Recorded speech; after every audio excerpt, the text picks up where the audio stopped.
நான் ஜெயக்குமார். கேரட் சட்னி எப்படி பண்றதுன்னு இப்ப பார்க்க போறோம்.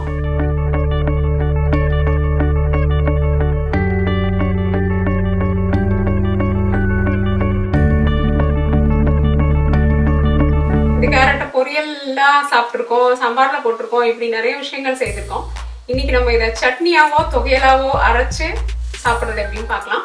அதை தவிர இந்த கேரட்ன்றது நம்மளுக்கு எல்லாருக்கும் தெரிஞ்ச மாதிரி அதிகமான வைட்டமின் ஏ சத்து உள்ளது. அது நம்மளுடைய கண் பார்வை மற்றும் நோய் எதிர்ப்பு சக்திக்கு ரொம்பவே நல்லதுனால குழந்தைங்க விரும்பி சாப்பிடுவாங்க. காய்கறியே விரும்பாத குழந்தைங்களுக்கு கூட இந்த கேரட் சட்னியை செய்து நீங்க அழகா இட்லிக்குள்ள இல்லைன்னா பிரெட்குள்ள கூட பூசி கொடுக்கலாம். நிச்சயமா நம்ம குழந்தைங்க நல்லபடியா ஆரோக்கியமா சாப்பிட்றதுக்கு கேரட் சட்னி எப்படி செய்யுது இப்ப பார்க்கலாம்.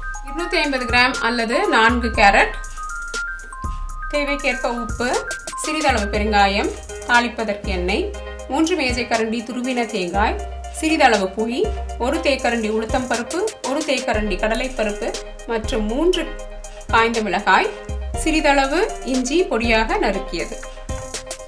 ஒரு வாணலியை சூடாக்கிக்கோங்க. அதில் சிறிதளவு எண்ணெய் ஊற்றிக்கலாம். கடலைப்பருப்பு மற்றும் உளுத்தம் பருப்பை போட்டுடலாம். இதனுடைய லேசாக நிறமாற்றம் வந்தோடனே தேங்காயை சேர்த்துடலாம். கூடவே இஞ்சியை சேர்த்துருங்க. பார்த்தீங்களா, தேங்காயில் நல்ல நிற மாற்றம் இருக்குது. அதை தவிர இஞ்சியின் சுவையும் அருமையாக வருது. இப்போ நம்ம காய்ந்த மிளகாய் மற்றும் புளியை சேர்த்துடலாம்.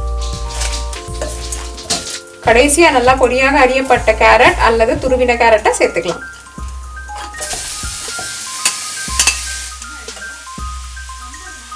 கடைசியாக சிறிதளவு பெருங்காயம் மற்றும் சுவைக்கேற்ப உப்பு.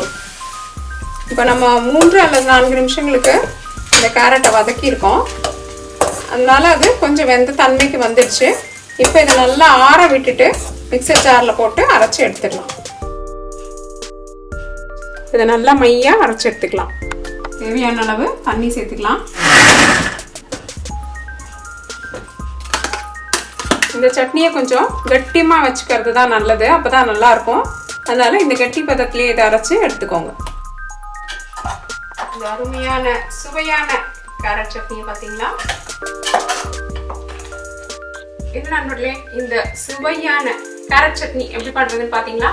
நம்ம குழந்தைங்க எல்லாம் காய்கறி சாப்பிட்றது இல்லைன்ற வருத்தத்தை மறைக்கிறதுக்கு இது ஒரு நல்ல வழி. அருமையான கேரட் சட்னியை தயார் செய்து அவங்களுக்கு பிடிச்சமான பிரெட், சப்பாத்தி, நான், டார்டிலா, இட்லி, தோசை மற்றும் சில சமயங்களில் சாதத்திற்கும் ஒரு சரியான உணவாகும் இது. நீங்க இதை செய்து பார்த்து எங்களுக்கு சொல்லுங்க. தோசை டு பீட்சா என்றென்றும் உங்கள் நாவிற்கும் வயிற்றிற்கும் நல்லதொரு சுவை.